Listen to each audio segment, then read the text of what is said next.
Council of Ministers met the people this week, and after a few teething problems with the first session, the initiative was generally considered a positive one. So what did they learn? Did they listen? Will policies and strategies change following the feedback received? No doubt time will be the best judge as to how meaningful this exercise actually was. Later, we'll hear from Ministers Poole, Wilson and Barber, but first Christian Jones talked to a range of people at the events, and this is what some people at the Western event had to say. I'm Richard. I'm here to speak to Alfred Cannon about a number of concerns I have, and the Treasury regarding the tax increases and further tax increases that I see are to come. I feel it's my duty and obligation to keep in touch with what's going on. I don't expect all my fellow commissioners to be here, but I think some of us should be here to get a feel for what's happening in the big wide world. I've one or two pointed questions and I've posed some of them. Whether I get the answer I want or whether I get the answer that the politicians think I want, I don't know. But it's up to me to decide and to make a judgment on that. Since I've become a commissioner, I've become much more democratic. Before I was a commissioner, I was very self-opinionated and self-effacing. Now I'm much more liberal and try to see the other man's point of view. Treasury over there is being swarmed. Yes. Is that surprising? Not at all, not at all. He won't solve all the problems tonight. He won't answer all the questions. What I do think, what's wrong in the Isle of Man at the moment, I think there are too many holes in the bucket. There's too much money leaching away and not enough effort. You know, I don't mean to be patronising to you, but I'm going back 50 years ago when there were people in the House of Keys then who were committed and done a very good job of putting money into the reserves. And we've been trading on that ever since. I know the health service say that they ask for more money every year. They say that the health service could run away with the whole budget on its own every year. Now I know that, but the money has to come from somewhere. It has to come from somewhere. I do wonder how much effort has been made into putting some shekels back in the tin. There's one or two issues that are personal to me. I do wonder how much money the Peggy has cost us so far. It's languishing in one of the most expensive warehouses on the Isle of Man up at Gouldsmithy. And there's a nurse on the radio not many weeks ago, trying to get a job in the Isle of Man. She can't get anywhere to live. If you take those two equations, they're not right, are they? There's a cruise ship came into Douglas yesterday. There was only about 300 passengers on it, but they gave the itinerary. And part of it was to go to Cregneash. Now, to me, Cregneash is an embarrassment. The other thing was to go pick litter off the beach. If you're going on a cruise, is that part of your itinerary? I won't solve all those things tonight, but I want the politicians to know that we are taking an interest in these things. We just don't accept what goes on and do nothing. Too many people, I think, do that. I was serious disappointment last week. I called at the horse tram stables and I was told by the stables foreman that the public are not allowed into the stables now because the politicians can't agree what to do with the tramway terrace in front of the stables. And they say it's a liability and that's why they won't allow the public in. A lot of these problems would go away, I think, with a little bit of common sense. Yeah, so we came here today because we've got businesses based in Peel, so it's nice to always see or hear what the government are actually actioning or willing to do or provide assistance for, especially in Peel, because I do feel Peel is a very liked place in the island, but I do feel it's a very left behind place in the island. I don't know if that's the commissioners or the government or whoever falls on, but we personally, I'm here for my company and I've got a handful of things from assistance to help with certain new lines we're trying to start, and then also I'm looking to just speak to another one to do with employment, because we're still struggling with employment. The Isle of Man obviously has a very low employment rate, but still you're expected to go through all the rigmarole. We've got visas, so I brought people over on visas. Last year I brought over 15 half of them were on 3-year visas and half of them were on seasonal visas. The only reason I got on seasonal visas is because the government kind of enforced it on us with the alluring assistance and to provide assistance financially. Whereas now we're 9 months down the line having to renew their visas and they're making us have to jump through hoops and we maybe have to send them back.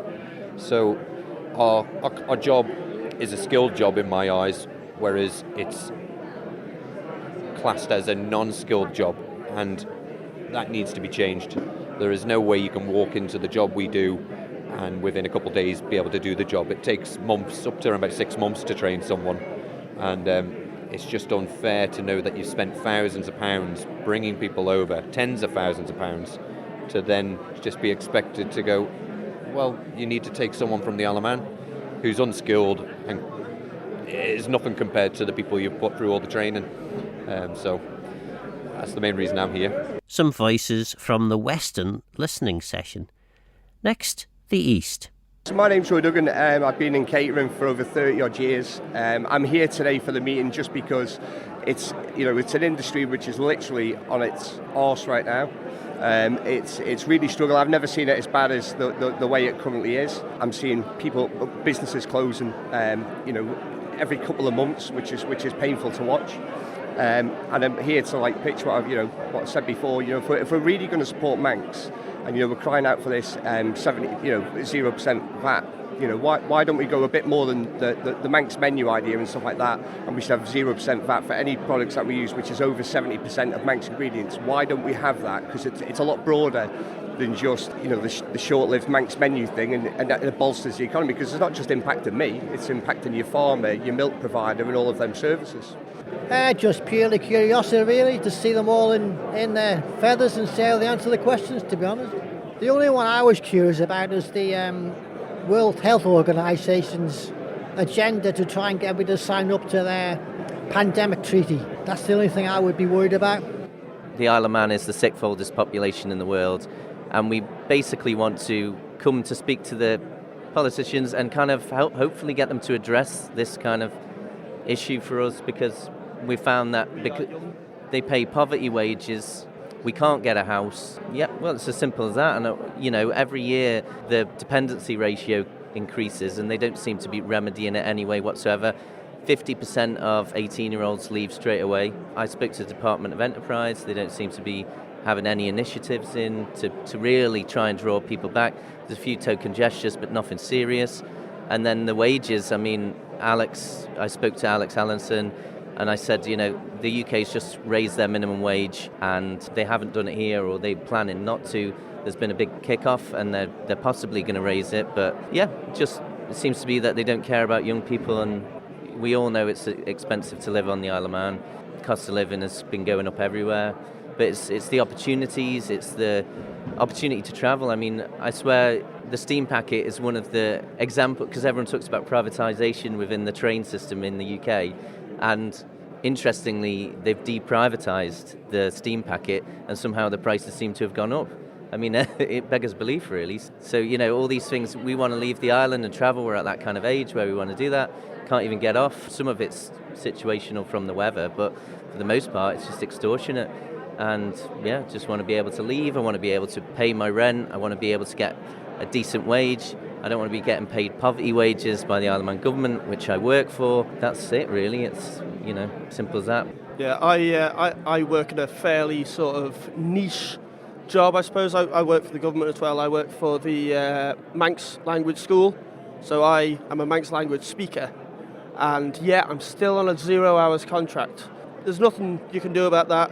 Easter is 2 weeks off, Christmas is 2 weeks off, and then the summer holidays is 6 weeks unpaid leave, essentially, and non-negotiable. You have to do that. And I'm still paying my rent, the offset, I suppose. I'm still paying my rent from last summer's summer holidays. I work a second job. I work in hospitality, and so I have no 3 days. I work Monday to Friday at the school, and I work Thursday and Friday, sometimes Saturday, in the pub as well. And luckily, I'm renting off a friend's parents, so my rent is very, very low. But we've looked for places. It's like $6.50 per person to rent on the Isle of Man. Is sort of the cheapest. A Dandara new house is $1,200 a month, and that's a new build. It's still a 2 up, 2 down in somewhere like Rietma, and they all outclass my wage. I work a regular 60-hour week job most weeks. I do 8 till 5 or 8 till 6 most of the time. It's hard graft. It's metalworking. After tax, there's no money in it. I mean, $6.50 a month for a room with a simple utility like a shower and a bathroom and a small kitchenette wipes me out of all of my funds. And then you can forget about having money set aside for a rainy day or any kind of savings. It's just impossible. It's essentially, if you want to rent as a single person, it's just impossible, basically.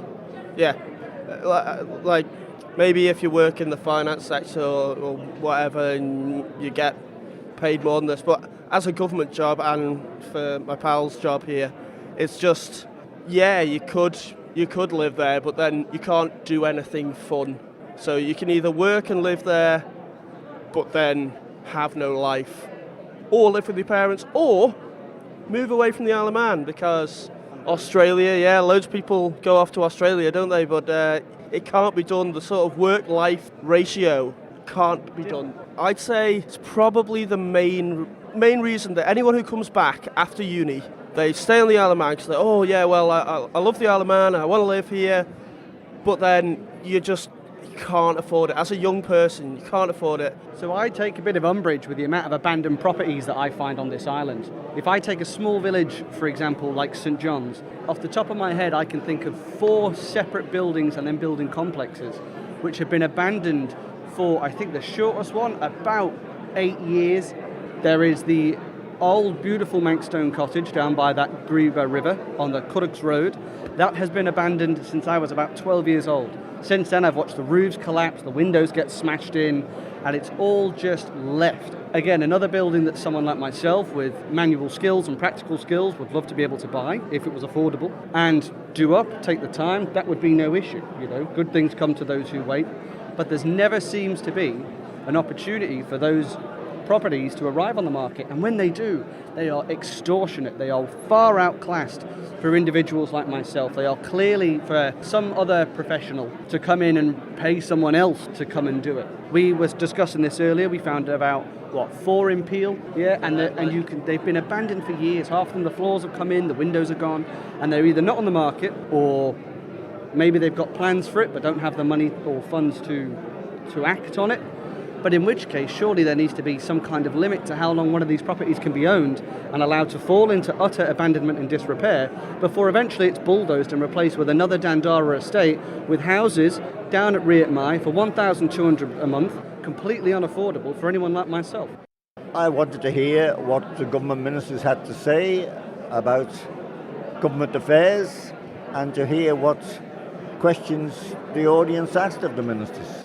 I just want to hear from the Treasury what they were going to do to support people who are first-time buyers, because as current renters, we're looking to, go into the property ladder and so forth. That's what you're meant to do, but it is hard at the moment as we're kind of sort of a squeezed middle in terms of we both work full-time, me and my partner, and yet, we're being asked to save up, something like, 30 grand for a deposit, and at the moment, even though we are saving regularly, that is still quite a big ask, and that is something that's quite difficult. We were just asking the Treasury then, what support is there basically in getting their response to the matter? I think there's now a generational thing on the island, and so it's a bigger question, not just how do we help young people out or younger people, but how do we even bigger picture, how do we keep them on the island for, so that they can then raise their families on the island and so forth in a couple of years' time? Because with the way house prices are,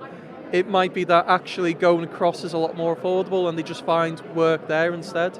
Firstly, it was with house prices and the idea that there is not a lot of support for couples like we are, who are professionals who have gone to university, become educated to fill those jobs within education and health and so on, and there's not enough support out there, and what the government are doing about it, because they keep saying that they are going to put things in, they're putting things in place, but no action has been seen, and they're now in their nearly third year of their tenure before the next election. And I know a lot of my friends who are from the island have moved away because they can't afford to be here and there are better jobs elsewhere. And my second issue was within education, with working in education, actually what are they doing to help reform the department to retain teachers on the island, because we do get better offers if we decide to move abroad. But what are they doing to keep us here, along with Treasury, to retain us? Otherwise, they're going to have a middle generation who will be gone by a certain point. We see ourselves looking elsewhere. We've had job offers from abroad, and we've also had job offers from the UK that are more, that give us a better idea of what we could afford, and sometimes even a better lifestyle. Even though the Isle of Man offers so much, it's not always given its full potential, and given this generation the potential that it could be. After the break, we'll hear from the North. Finally, this is what the people from the North thought of listening to you, CoMin's recent exercise in finding out what people think. Well, we own a shop on Parliament Street, Chalet Gift Shop, so we just thought it would be useful to come along tonight and just hear what people have to say about Ramsey and see if it affects our business and whatnot. And do you have anyone in particular that you want to talk to or are interested in any questions?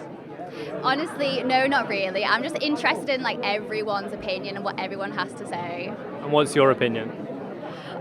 Honestly, I don't really have one. I'm just here to sit and listen, honestly. I don't live in Ramsey, I live in Peel as well. I just work in Ramsey. Okay. But yeah. That's great, thank you. Because of the state of our roads. They're horrendous. We were out cycling on Sunday, and how we didn't come off, we'll never know. So have you spoken to the infrastructure minister? Yeah, he's taken all good notes, so let's see what happens. But I mean, there's one thing that really I just can't understand. 2 years ago, they put traffic calming measures in Ballaugh instead of the lollipop man. They actually reversed into our adopted road to work on it and left the 3 holes. I reported it. 2 years later, we've still got holes in St Mary's Meadow at the stop sign, and they're getting deeper and deeper, and people are falling in them and hurting themselves all the time. And they actually drove in to work on that section of road.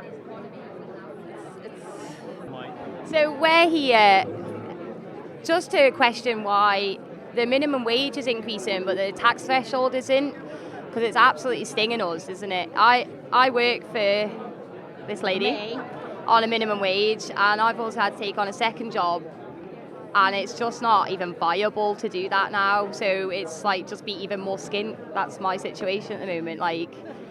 Some weeks it's to the point where I'm living on beans, toast, bread. I've got to be so careful what I'm buying, because if my car breaks, I don't have spare cash for that car to fix it, and then I can't get to work and I can't do my job. And I just don't understand, if you're increasing the wages, why isn't the tax threshold increased? I'm asking you. Tell me now. Yeah, I'm here as a business owner, not in hospitality, completely different, doggy daycare, and yeah, also not hospitality. Basically, I want to know why the government are putting the taxes up, the wages are up, but the self-employed are then, like me, where it feels like I'm getting punished for working 50, 60 hours just to feed myself and try and pay wages. There's no help. Gone to the Department of Enterprise, they can't help me, there's no help. And all these little businesses are closing down because the government just aren't helping us. They're just it's like we're getting punished for working. I think I'd be better off on the dole, and I would do. And there's no and again I was saying before, there's no incentive for these people that are on the dole to go to work, because they're getting paid more to not work.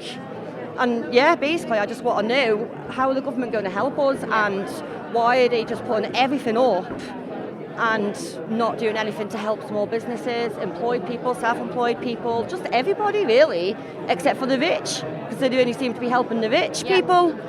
And yeah, that's it. Thank you so much. Getting angry. You wish you never sat here. I know. We came to speak to Tim Johnson, who's the Enterprise Minister, regarding an issue we've got with photography for the TT. A couple of photographers that usually supply us have indicated they may not be able to supply us with pictures this year because of an issue with licensing. And we came to clear that up with Tim Johnson. Hopefully we're going to get something resolved. At first it seemed that the government were quite happy to stop local businesses from making something out of the TT, and anyway we're assured that that's not the case and that they will sort this out. So that's why we came to see Tim Johnson. TT's not that long away. Do you have confidence that will be resolved by TT? I'm hoping it'll be resolved by tomorrow. I've been assured it will. So, no, and once they have cleared it up, and then we can pass on the information to the photographer that he can supply us, then things were already in hand. So, hopefully, yes.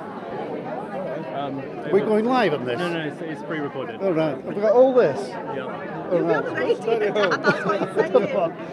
right. My name's Richard Hardman. My daughter runs the Grosvenor pub in Andreas, and we've come here tonight to see if we can get some help with the finances. The pub is one of the best on the island, I think, biased, and we're really struggling. It looks as if we're making a lot of money, but we're not, because there's so many overheads and costs going out. The VAT is killing us, the national insurance is killing us, and we don't know whether we'll be able to carry on. Well, the next few months will tell. We'll give it to after TT, and then we'll have to have a think about it. But other than that... So my name's Julia Bell. I came here tonight to the roadshow in Ramsey to speak particularly to the Departments of Education, Sports and Culture, so Minister Kane, Daphne Kane. The reason for coming was because I've created an advocacy group for Dyslexia Advocacy Group IOM, that's what we're called. And our group, we meet every fortnight on a Wednesday at the Family Library, and we are trying to work with the Department of Education and with third sector organisations to improve identification and provision for children in mainstream education who have or suspect they have dyslexia or dyscalculia, dyspraxia, dysgraphia, because we feel like these children unfortunately are not being identified and not being given the best provision. We feel like there needs to be improvement in this area. Like, so for example, my personal circumstance is that my daughter wasn't identified as having dyslexia. I identified it, and I had to really kind of convince the school that there was a problem, and my concerns weren't really recognised. So I had to take her to the UK to pay for a diagnosis privately, and it cost me a lot of money. And then it was only then that with kind of ink on paper that I was able to take it to the school and say, look, she has got dyslexia. I paid for the diagnostic assessment and it says she has.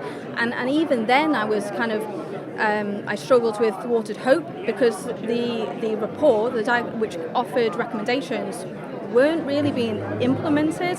So it was constant fight to try and get the schools to implement support for her. So, what brought you along tonight?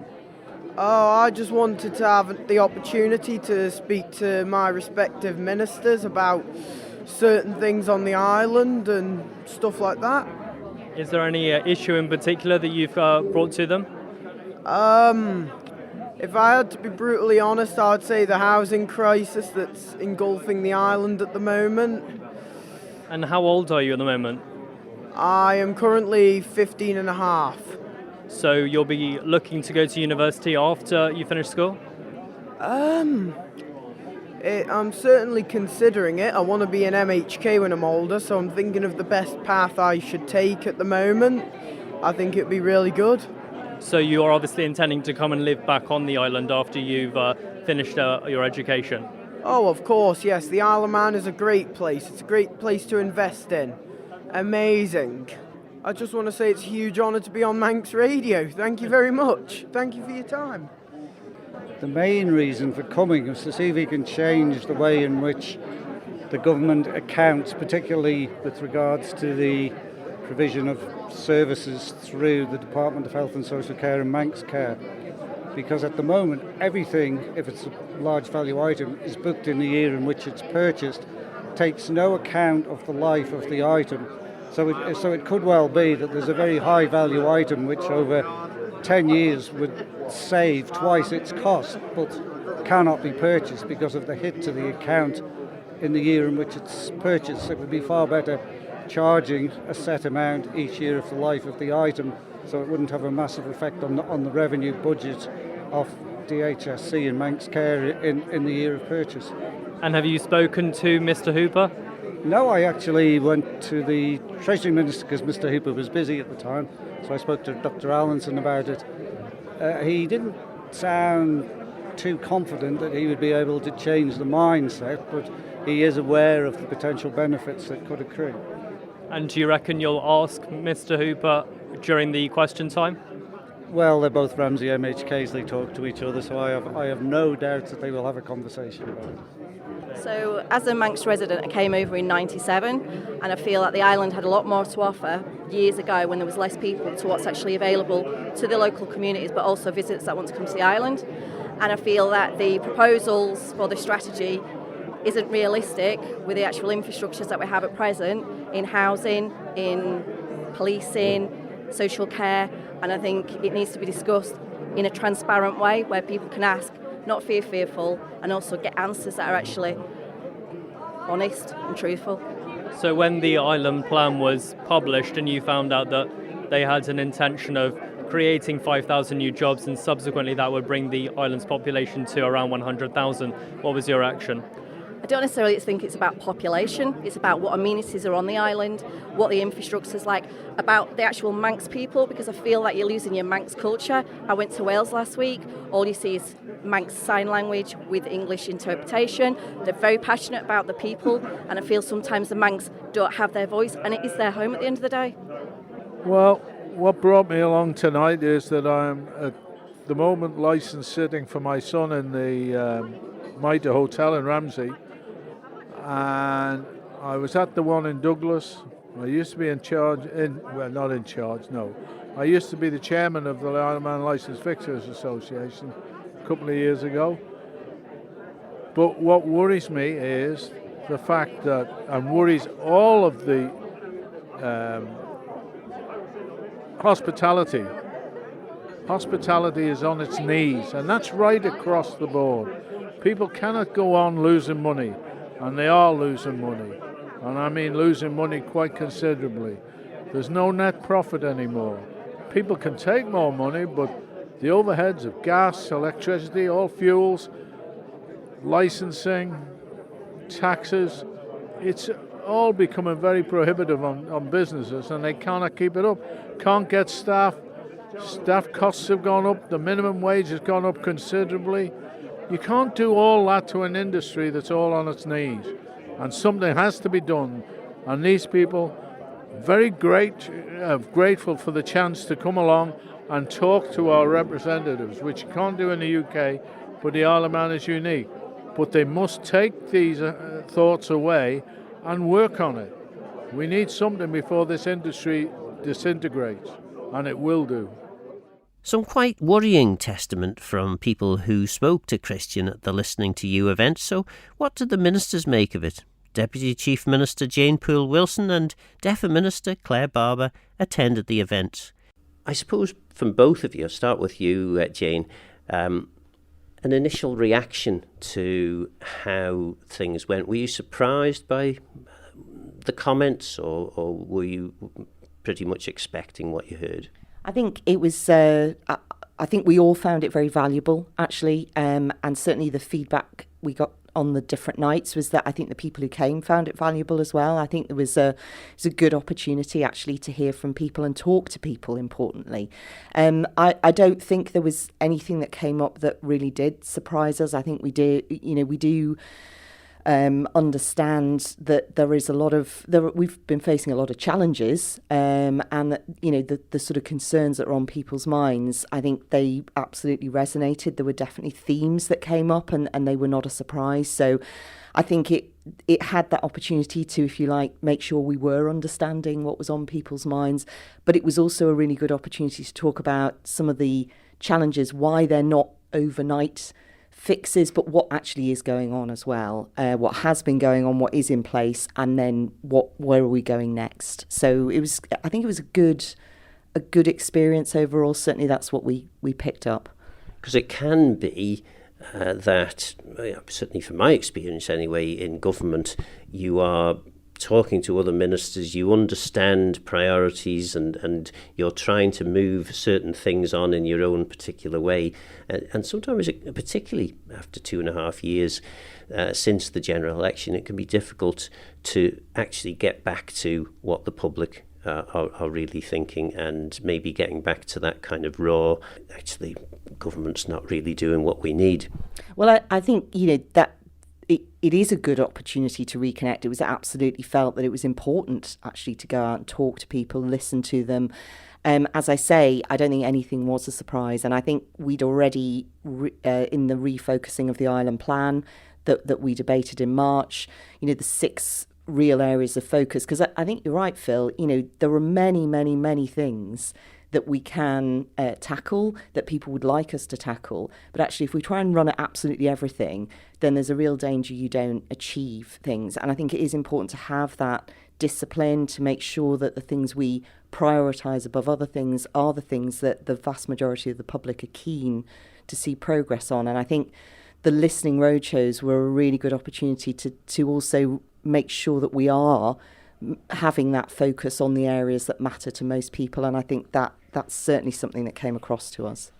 And Claire, I mean, I recall being DEFRA minister and begging people to ask me questions because, for whatever reason, DEFRA is one of those areas that perhaps people overlook when it comes to asking questions. But I mean, how did you find the sessions, and did anyone ask you some questions? So I had really good conversations actually on the one-to-ones, and I think people came with lots of different subjects, as you'd expect with DEFRA, with the broad scope of areas it covers. But I didn't get any questions on the Q&A, and I think that's, you know, absolutely how it's been historically. I think if we, you know, reflect the questions were predominantly focused around those areas that are those areas we're prioritising, and, you know, resonated clearly with the people who'd come along to the roadshows. So health, Treasury, questions around taxation, as we would have expected, I think, and housing, you know, was very heavily featured. For me, I think that was, you know, absolutely a reaffirming of those positions that we've taken as a council of ministers. And I think, as Jane said, it's absolutely about the need to focus in on the things that we can achieve. But I also think it gave the opportunity to explain some of the things that are happening that perhaps on reflection we're not getting the messaging out well enough. So, you know, just as I think it's important for us to reconnect, it's actually also really helpful to have the opportunity for the people who came along to connect or reconnect with us. And I reflect, and as Douglas East as an example, we've held a number of constituency surgeries and no one's come. And yet when we held this, actually the turnout was, I think, better than we'd anticipated, which for me was really, really good news. And I think we have to reflect on who we're attracting to the roadshows. There was comments that were made around a lack of youth representation. There were some young people who came and some really brilliant contributions from them. But I think it would have been great to have had more people come along.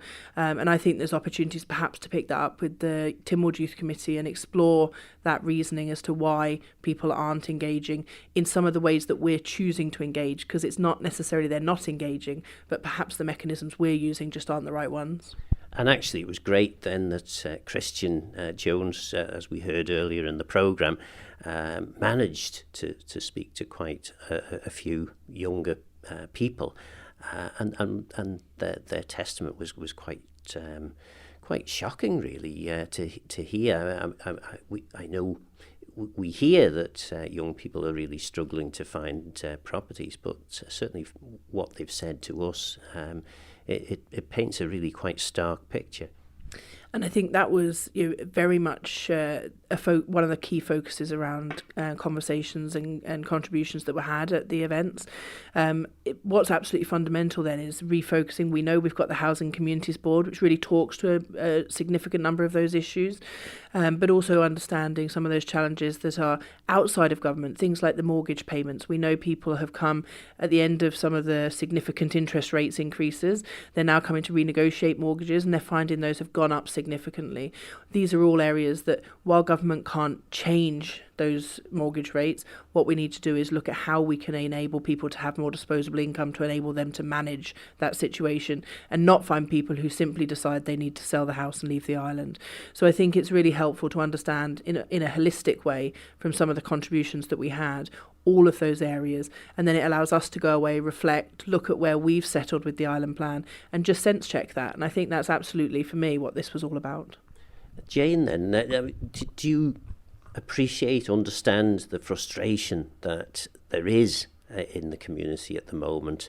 I know it's a hard thing being in government and making things happen, but many people are saying we're 2.5 years in, and aside from the glossy reports and the strategies, we're not seeing the level of action that I suppose many people had hoped for at election time.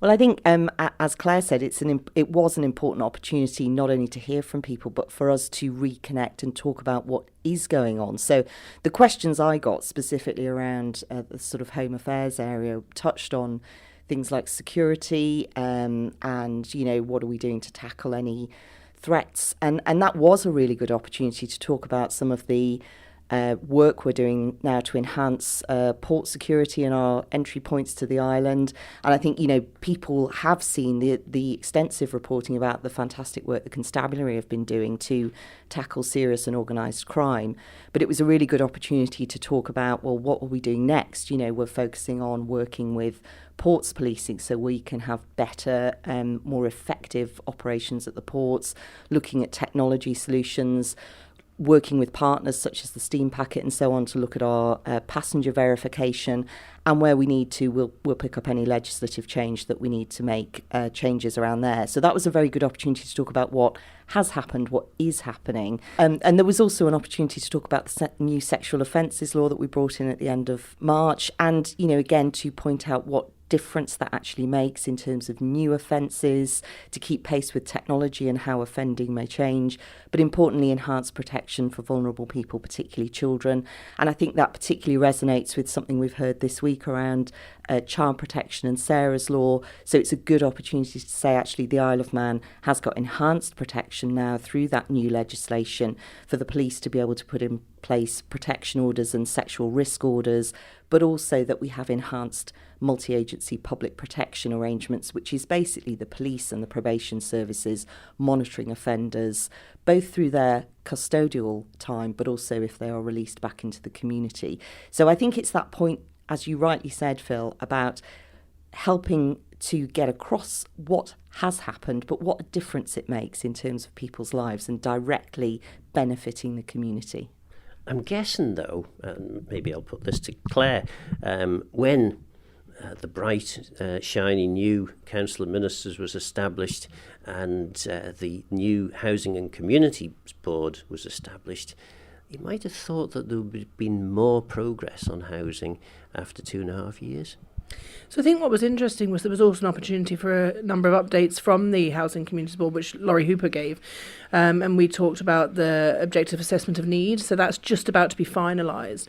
And that's starting to give some data that gives some quite interesting figures. So the introduction of an increased rate for people off island purchasing properties or people purchasing second properties for renting has shown that actually 75% of properties being purchased on the island are being purchased by island residents to live in.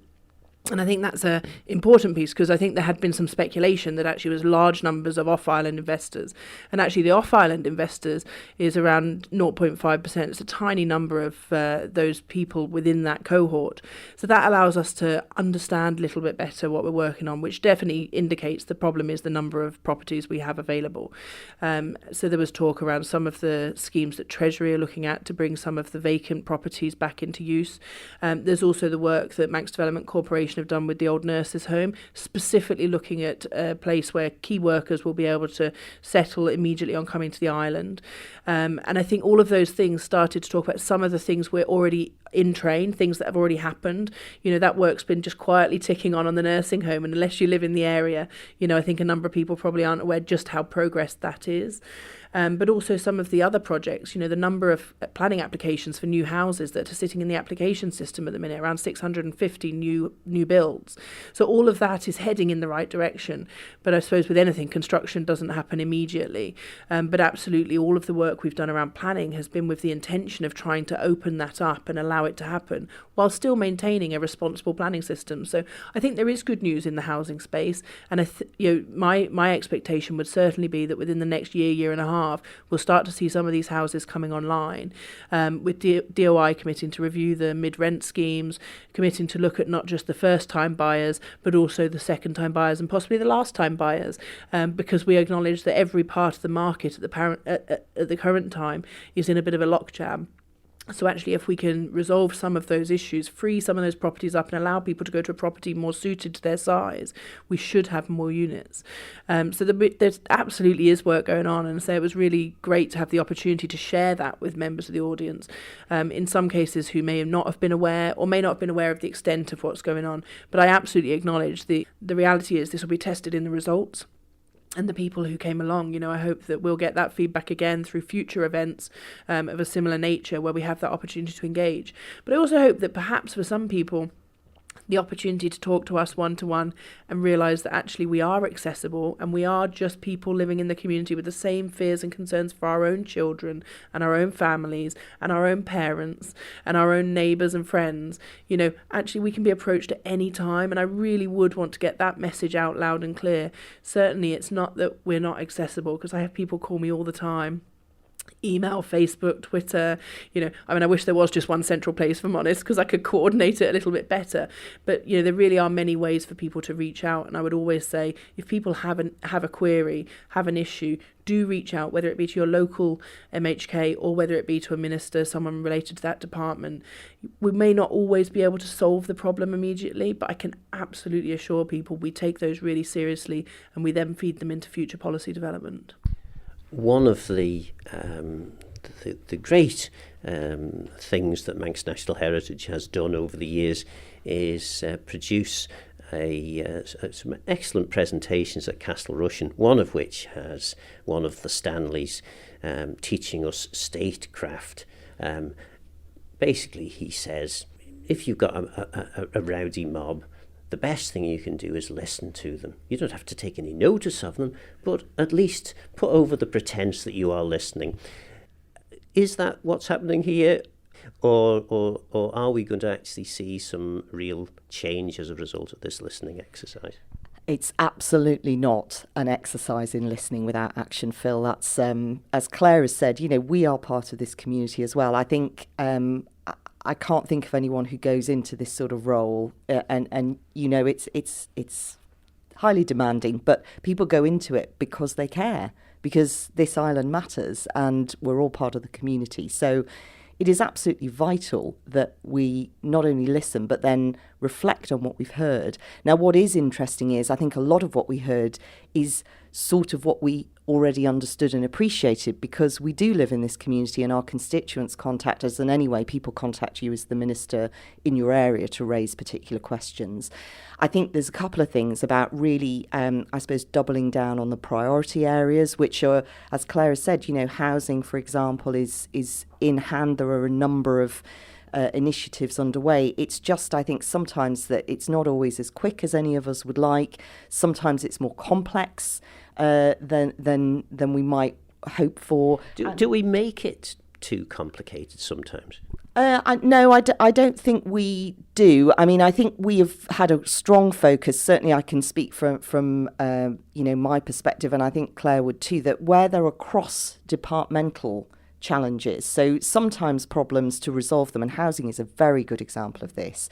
They do not neatly fit in one area, and the different aspects and levers that you might need to change or pull to make some difference cut across more than one department. So I think we've tried very hard actually to be better, and that was one of the reasons for having the Housing and Communities Board, because you need to work across the piece very often to tackle the multiple layers of issue that need to be unpacked and changed in order to make progress. And I think we're all frankly impatient to deliver for people. So no, we're not about making things more complicated than they need to be, but the reality is some things sometimes are complex and they require action on more than one front to actually deliver the outcome. But we are about delivering the outcome, and I think it is about doubling down on progressing to do that.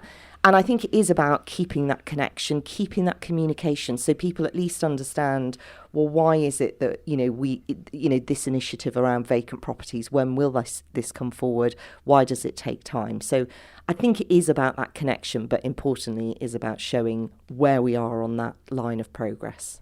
And then final word to you, Claire. What are the next steps? Presumably you've collated all the feedback that you've received, and something is going to happen with that. Yeah, so I mean, certainly within the departments, we've collated the information we gathered, and some of that's from chief officers, because, certainly in DEFA, we became a bit of a, three of us at one point, because there was a lot of queries. So we've collated that. We've also then gone through and made sure that the people who'd requested information, we've got responses being drawn up so we can go back to them and contact them with the responses. And then what we'll do is we'll anonymise that data and share that centrally with the Cabinet Office team, who are going to pull that together for a paper that Council can consider in a more sort of conjoined way, I suppose. And we've acknowledged, obviously, we have to anonymise that. People who've shared data with DEFA may not want that shared across government, and we don't have those consents. So anyone who's concerned about where their data will go, I just want to give a reassurance on that. And then as Council, we'll reflect on those themes, looking at the number of people who raise specific issues, but also the impact those areas have, because I always think something I reflect when people come to me with the problem, something that's bothering them, that's often the thing that's absolutely top of the concerns for them. And it's absolutely important that we reflect and understand that. But then we also have to bear in mind all of the other things that we are recognising are there. And sometimes that's very difficult. And I think the key is communication, articulating to people why that might not be a priority at this point, but also signposting in some cases. So I think the piece of work for us to do, and I don't think it will be hugely difficult, because I think there were some very clear themes that came out.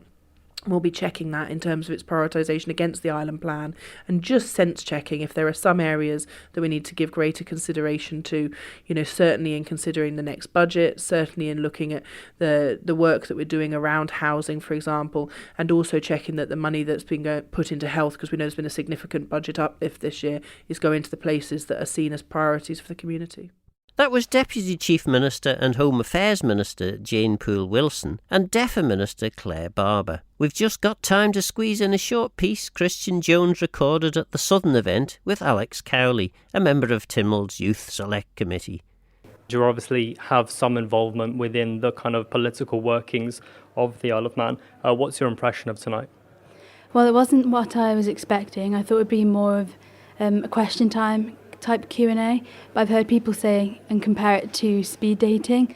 If you're able to get through to the MHKs, because there are quite a lot of people here as expected, then it is useful, because you're able to have a one-on-one conversation with them about matters that are important to you. But as I say, because there are quite a lot of people here, the format in which the Q&A is going on, it's quite hard to actually be able to speak to an MHK. You're watching some of the MHKs here and some of the ministers here. Does what they're doing appeal to you? In some respects, I think for different departments and different ministers, obviously, it's different. And why do you reckon they are hosting these events? Well, I think originally with the public, they didn't think they were being heard, especially after the budget. And so I think the government's trying to take action to hear more of the public's voice, which I think they should be doing. There was much more than I could fit into this week's broadcast programme, so here's some of the bits I couldn't squeeze in. First, Keith Dalrymple from the North. Okay, let's start off by talking about Looney's of Ramsey, which announced its closing yesterday. Chair of Ramsey Commissioners called it a shock. What's your response? It is a shock, but it's also symptomatic of what is happening in the retail sector on the island. A business like that has contributed to the well-being of Ramsey for 3 generations, disappearing now because, as they've publicly stated, they can't see a way of sustaining it. It's devastating. And the knock-on effect is that other, perhaps less well-established businesses will wonder whether it's worth the fight for them to continue. It's a big challenge, but it's part of the conundrum that we have to address. Our town centres are dying. There's no simple answer. It's been attempted in so many places to address retail decay, but an answer has to be found. Tonight you've spoken quite passionately about a number of issues, including polarisation between the public and private sector. Can you just briefly describe what the issue is in that area? The issue is that the Isle of Man has limited resources, limited finite resources of expertise, of finance, of time. And all of those resources should be harnessed to the best interest of the whole of the island, not an adversarial situation where the public sector treats the private sector as the enemy and the private sector waits for the next attack from the public sector. Do you have confidence that CoMin will go away and do what these series of events have been about, which is listening? Oh, I believe the Chief Minister is listening and has been listening for a while, and I believe that he is passionate about delivering those laudable aspirations within his island plan. Whether they are deliverable will rest with his colleagues and the other departments around him. He cannot do it alone as Chief Minister. He was talking about unifying the Isle of Man. He is basically attempting to operate a coalition government of disparate ideological, political ideals. And it's a juggling act for him. I hope he's successful because the whole island needs it. Do you think that because the political system is vastly independent, there's not a lot of party politics, do you think that plays to the detriment of productivity? It must do, because we've seen outspoken independent politicians whose careers have been ended because people didn't like anybody who was outspoken or a little too robust. The independence that we have, if you become familiar with them and their political leanings, you'll realise that they're not independently minded. We do have a Manx Labour Party, we do have Lib Vannon, we had 2 wings of Manx nationalism for a long time, but we don't have a right-wing Conservative Party. I would say that Tynwald has moved steadily to the left. Every successive Tynwald since the end of the Second World War has moved successively to the left, and we've arrived at this point where even the left-wing persuaded politicians are having to acknowledge that the Isle of Man has to cut its cloth. We heard mention of entitlement. Entitlements? When we arrive on earth at birth, all we're entitled to is God's given free air. Everything else is given by mankind and can be taken away by mankind as easily. So I'm more interested in responsibilities than entitlements. And here's some initial reaction from Ministers Hooper and Allinson, followed by the Chief Minister. Across the roadshows, we've seen housing as one of the hot topics. You are on the Housing and Communities Board. Do you think that housing is as big of an issue as people make out? I think the short answer to that is yes. There are some real challenges with housing on the island. So if you talk to some estate agents, for example, they'll say that actually purchasing is there's lots of properties out there that are for sale. The question then becomes, are they affordable for people, those particular properties? They're for sale at all ends of the spectrum. And then you talk to people trying to rent, and renting is also a challenge on the island because there aren't enough rental properties. But ultimately, it all seems to boil down to the demand out there is greater than the supply. So there are more people that are looking to buy or to rent than there are actual properties available to buy or to rent, which is why the island plan target is actually to start increasing the number of homes that are occupied, which involves building or converting, to actually make sure there are more properties available on the island, because it really does feel like it's a supply issue. And the OAHN is a document which is due to be published soon, and that looks at the island's housing need. Just in basic terms, what does that document actually hope to achieve? So it's called an objective assessment of housing need, and it does exactly what it says on the tin. It is a piece of work that's been conducted that is quite detailed, that talks around the current need for housing on the island and the likely forecast future need. So especially in line with the island plan ambition to grow the workforce by 5,000 people. Clearly, they're going to need somewhere to live. Clearly, amongst people that are living here that want to move out from their parents' home, or old people who would like to downsize their property perhaps as they're nearing retirement. There's all sorts of dimensions to the housing challenges we're facing. But the OAN, as you said, the OAHN is aiming at trying to put some numbers around that, put some data behind it, and what we're hoping to do is, when that's published, is to be able to start folding some of that data then into things like the island strategic plan or the island plan targets, to say, well, actually, how many public sector houses do we think we need to build? What does the property mix look like? Is it more flats? Is it more bungalows? Is it supported living? Is it a residential home? What is it that we actually need to be looking at developing on the island, and where, in order to meet some of our current housing need, but also the future housing need that we know is coming down the line? So it's about long-term planning. It's not just about fixing today's problem. It's about saying, let's stop this problem getting worse, and let's make sure that as we go and as we grow as an island, that actually we've got affordable housing for everybody. And just last question, affordability and access are two areas that people have spoken about. There have been some concerns raised about foreign investment, but you've given some interesting statistics about the housing market in its current state. Yeah, so back in 2021-22, we changed the rules around land registration. So when you buy a property, the amount of money you've got to pay. And there's different fees now. So there's a fee for an owner-occupier, that's someone who wants to buy a house to live in it as their main house worldwide. And there's other fees for people who want to buy a property to rent out. And there's another fee for foreign investors, an off-island person buying a property. And so now we know of all the transactions that have happened in the last 2 years since 2022, who's buying these properties and what for. And it turns out that the land registry data shows that 75% of those transactions, 75% of house purchases, have been owner-occupiers. That's people that are on the Isle of Man who live in this property as their main residence. So that's 75 people of homeowners, basically. The other 25% will be people buying for investment reasons, probably to rent out. But of all of those properties, the amount that have actually paid the foreign tax, the foreign investor charge, is only 0.2%. So that's 2 in every 1,000 transactions have been somebody off-island buying an investment property on the island.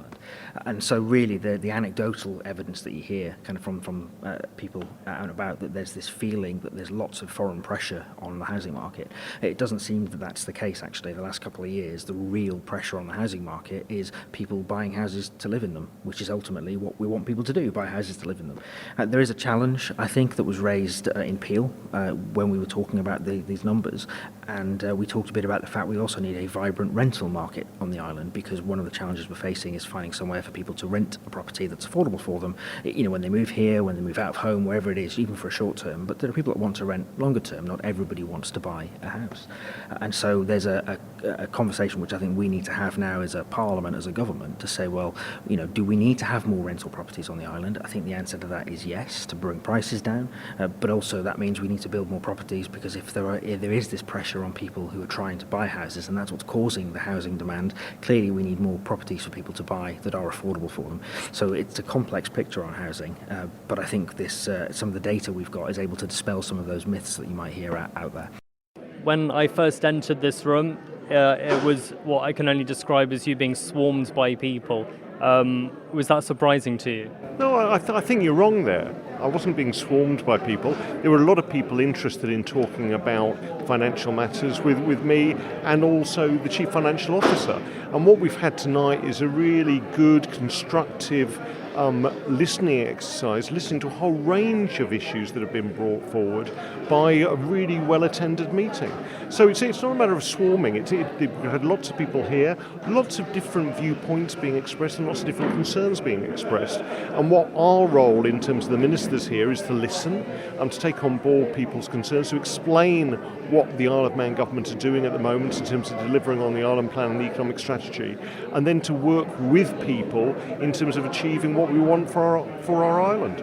And what sort of people were approaching you? Was that mostly like businesses, or was it individuals too? It was a range of people. So what we've tried to do is one-to-one sessions. So I know you reported that as being like a parents' evening. It certainly wasn't like any parents' evening I've been to. So I had people talking about pensions, state pensions for women and the changes that have taken place with that and how we would respond to the stuff going on in the UK. We talked also to people from business about things like VAT, the pressures on the hospitality sector at the moment in terms of increasing wages. Talked a lot about the minimum wage increases and the living wage, but also about energy prices and the way that they are starting to come down now. We've mentioned utilities bringing a 5.1% decrease in this month and with a 16% decrease in Manx gas in January. So trying to paint the picture that we've gone through an extremely difficult period over the last 18 months with high inflation, high costs. Lots of businesses and individual people have had to absorb those costs. Government have had to absorb those costs. But now we're in a slightly different position of trying to look at how we have a sustainable boost for our economy and actually can build on what we have on the island now right across the public and private sector.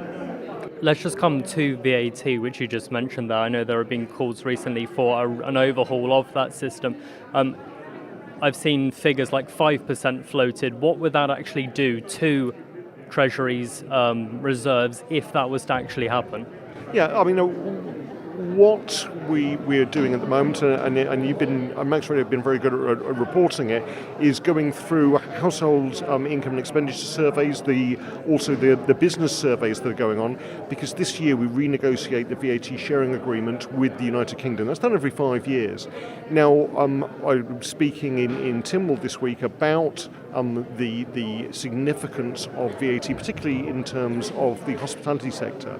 So VAT brings in 28% of government's income, which is then spent on things like health, education. A 1% cut just in terms of the hospitality sector would lead to a reduction in £2.5 million in terms of income for government. So it's a significant amount there, which we recognise. VAT is value-added tax. It's a tax that people providing goods and services add to their bill, collect it on behalf of government, and then pay in. And one of the issues that we were talking about tonight with the hospitality sector is the ability for them to absorb some of the increased costs while still paying VAT. And what we need to do is sit down with that sector, understand the pressures they face, and that's why Minister Johnson and myself will be meeting with the LVA next week to actually listen, to work constructively with people together to create a sustainable way we can meet some of the challenges they face, but also build for the future and look forward to what I hope will be a really good tourism season this year. A lot of the issues that we've heard tonight, the baseline comes down to funding, and obviously you're the person who allocates the funds to the relevant departments each year through the budget. How tough is it for you to hear some of the concerns raised by residents, but know there's only so far you can ever go? Yeah, I mean, the main impetus of the renewed Island Plan is that fiscal responsibility, that what government have to do is provide value for money. We do not take for granted VAT, income tax, any of those things we raise to actually provide the frontline services, but we have to do it in as an efficient a manner as possible. And so some of the comments today were about using new technologies, digitalisation, AI, to provide better, more effective, more productive public services. And that's what this administration is absolutely committed to doing. It is tight with their household budgets, business budgets and national budget to meet all the different priorities we've got. But by working together, I'm absolutely confident we can achieve that. We've finished the final CoMin Roadshow. How do you feel they've all gone? I think generally they've been a success in terms of the engagement that's happened, the amount of people that have turned up, the levels of questions that have come through and the challenge that has been put in front of us, the listening that has been done, the opportunities for the one-to-ones. I certainly don't recall this such an extensive engagement piece from government over such a compacted period of time. And certainly, I personally had a huge amount of value from this, and I know the ministers had, and there'll be a lot for us to reflect on in the next few weeks, and not only in the next few weeks, but I think these are not short-term turnaround measures, but we need to think carefully about how things have been taken forward. But it's also been a chance for us to explain our position, and I hope people have also perhaps come away with some understanding, perhaps of the greater challenges that have been faced, but also our view that we need to keep pushing forward for a better, secure, more sustainable and vibrant future. So listen, a lot to take away. And just one last question. A lot of the issues which were raised throughout all of the events don't appear to be quick fixes. Do you think the public is receptive to that now? Yeah, I think there's, I think the issues that we've got, some of the build-up of problems, if that's the right word, or waiting lists and things in the health service, some of our CAMS waiting lists for children and mental health problems, and how we take and tackle those really need to be probably more clearly defined. I hope the public have, who've been here and have had that chance to engage, at least have heard how we are tackling those issues, where the money has gone when we've invested it and are investing it into health, and what we're actually going to do with it. But as I say, you have to get a balance right as well in the economy, and we need to be striking the balance between people having that economic freedom, if you like, in the choices themselves, and having the competitive economy versus clearly the way that we are tackling the delivery of services to solve some of the problems that we have as a society. And also, of course, within that, we need to keep building a united society. And almost one of my big passions that, this sort of view of one nation together. So we do need to do more in our communication, both ways really, in terms of economic growth, successful economic growth, versus how and when we need to take money from the public through taxation, and how it's being applied in terms of our focus for public services. Finally, I asked Manx Radio's Christian Jones for his reaction to the listening events. You were at all 4 of the CoMin road shows. What was the official title of them? It was the Listening to You events. Listening to You. So, did they listen to us? They definitely appeared to be listening. I'm not entirely sure that the ministers were quite ready for some of the questions, especially towards the beginning of the week.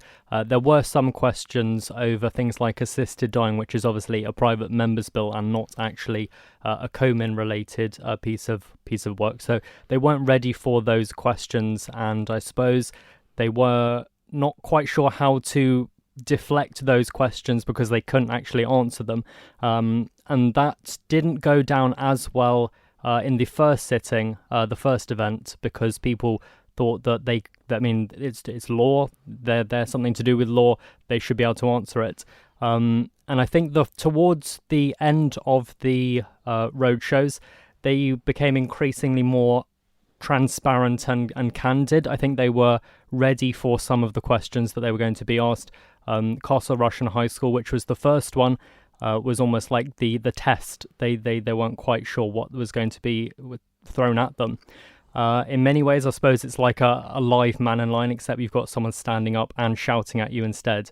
But towards the end, the one in the north, they were probably the most candid they've been. They were taking very strong criticism about them, and they were actually giving some quite considered responses. Because, of course, in terms of assisted dying, it is a private member's bill. It's deemed to be a vote of conscience when it comes to the House of Keys. But, of course, there is a government-related element to this, in as much as the people who are going to do this, if the assisted dying bill does make it through the branches and get royal assent, are the government. It's Manx Care will be left with having to implement the policy. And maybe that's something that, on the one hand, people don't necessarily understand the difference between the keys and government. But on the other hand, maybe government doesn't realise that they can't just say, actually, nothing to do with us, that's a House of Keys matter. And that was something which they brought up throughout, was that they need to get better at communication. And I think I spoke to Andrew Smith towards the end, and he also said that they have to be more aware of how they're communicating. There was one point where Laurie Hooper spoke about the Cummelmore situation, and we know what happened there. There was an initial miscommunication from Manx Care, is what he said, and that caused some quite ruffled feathers. So that's effectively what they were trying to get at, was they have to be more open about when they run into stumbling blocks and why they've run into stumbling blocks and what they're going to do about them. Because that was a big issue, wasn't it? They effectively, announcement was made that the home was closing and there wasn't a replacement, which I can imagine ruffled feathers would be the least of the ways you could have put it. Absolutely, yes. So, I mean, when the health minister stood up to talk about that, he made it very clear that actually that was a miscommunication on Manx Care's part, and basically collectively CoMin just have to get better at communicating with people, less of the deflection, less of the political answers, and treat the residents how they deserve to be treated effectively and tell them how it is, because they are the ones that are spending the taxpayers' money. So in terms then of the format obviously evolved, because initially, it was described in various ways, like parents' evening or speed dating at the first session. I kind of see why government would want to do it that way, because the hardest thing in the world in terms of engaging with the public is through a public meeting, because inevitably a few voices tend to dominate. You don't always get a full and fair reflection of the opinion of the room from those sorts of meetings, because the people who speak tend to be the people who have the confidence to speak. So I kind of get that they would want to do the one-to-ones, but I don't think they could really get away with assuming that they would just be able to do one-to-ones without the full public meeting as well. And the confidence aspect is exactly what the Chief Minister spoke to me about when I asked him why that setup was the one that was being pursued. He said that some people might have a burning question, but they're not confident enough, like you say, to stand up. And I mean, it can be nerve-wracking standing up in front of lots of people. There are approximately 100 people at each event, and you're effectively telling the whole room in front of a room of strangers what your problem is, which makes you very vulnerable. So I think once they'd refined that speed dating process, if we're going to call it that, the first night it was very much they were just standing. You could just try and walk up to them, but it was difficult to approach them. People were kind of crowded around them. The second, third and fourth night, it was a more civilized approach, if that's the right word. They were sat at tables and you could go and sit down at the table and have a chat with them instead. So in terms then of the whole process, council of ministers made themselves available, they listened. Were there any indications as to what happens next? Because of course it's very easy to listen and then crack on regardless. And were there any indications from the Chief Minister, from CoMin, that the listening process was going to be a proper listening process and real change would come as a result? So when I spoke to the Chief Minister towards the end, he said that it was a two-way street, these listening to events. It was an opportunity for them to hear the actual concerns on the street from the everyday person, but also gave them an opportunity to tell them what they're already doing or what's in the works to be able to try and rectify that. And Alfred kind of made it very, very blatantly obvious that these things are not quick fixes. The housing issue, which was brought up throughout the entire string of roadshows, the health service, getting GP appointments, getting dentist appointments. A lot of these things are not quick fixes, which is what he said. And so he did say they've got a lot to go away and think about.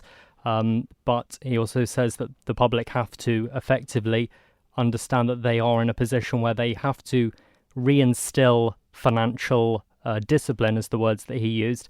And we know that the government finances have been attacked by COVID and not helped with the recent cost of living.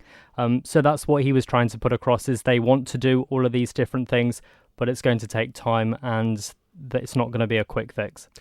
Did the sessions reflect what ministers often dismiss as negative chatter on social media by anonymous posters? Did the real people that were there seem to reflect that negativity or perhaps anxiety and concern for the future of the island? Whilst I was speaking to some of the attendees before the Q&A session, there were a lot of genuine, passionate concerns about things. People were genuinely worried about what they're going to do with their next paycheck, how they're going to afford to live, whether they've got any prospects on the island. So I think that it's very easy for anyone to sit on social media and type away. But obviously, as we know, when you type on social media, same with sending a text to people, that context of the actual meaning behind your words is lost. So what you might see as extremely negative and someone attacking you on social media might be their way of trying to get your attention. So we did see some very strongly worded questions. Some people were questioning the whether the public can have trust in the government and what they're going to do to rectify that. The Council of Ministers seemed to be receptive to those concerns. They've heard themselves be called out on social media.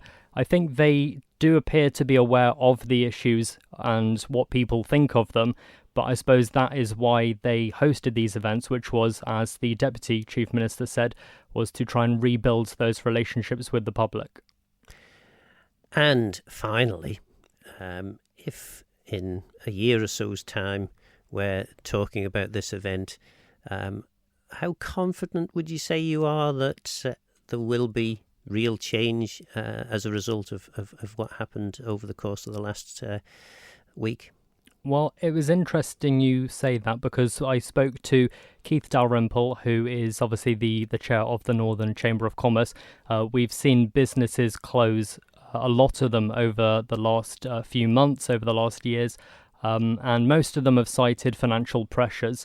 When I spoke to Mr. Dalrymple, he said that he is confident that the Chief Minister does want to make change and he does want to listen, but he's got the task of effectively running a coalition government, because we have majority of the elected political members are independents. There's not a lot of party politics.